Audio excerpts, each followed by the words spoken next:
Kids, you may be listening to this short YouTube short from some country where climate change is not debated at all.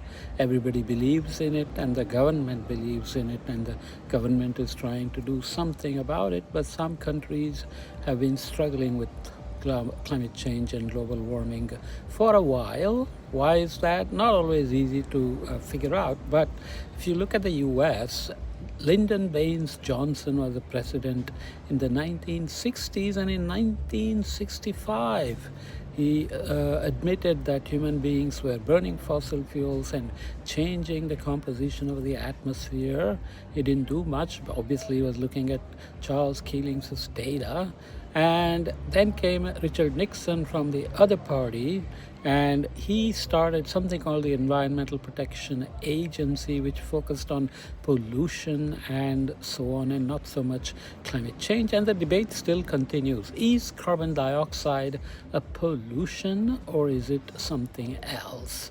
So these kinds of fights, whether they're political or they're motivated by profits, and some companies are paying the politicians to deny climate change, and then you have people who may believe in climate change and want the government to do something, but maybe the government is not listening to them because the government is listening to the oil companies or whoever is lobbying for preventing action against climate change because it will affect their politics. So if you look historically, European Union hasn't had much trouble in accepting climate change and trying to do something about it.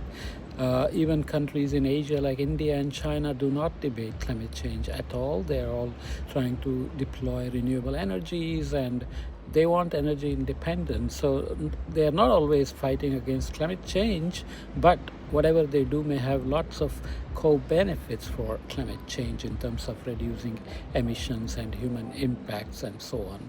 So wherever you are living, you have to pay attention to what's happening, what's the science, what do you think about the science, and how much more can you learn, and can you just take it as a risk that we are facing so that you can actually do something about the risk without worrying about whether it's climate change or not. Because if you find solutions to food, water, energy, health, buildings, transportation, etc., you can make a lot of money and save lives and reduce climate change.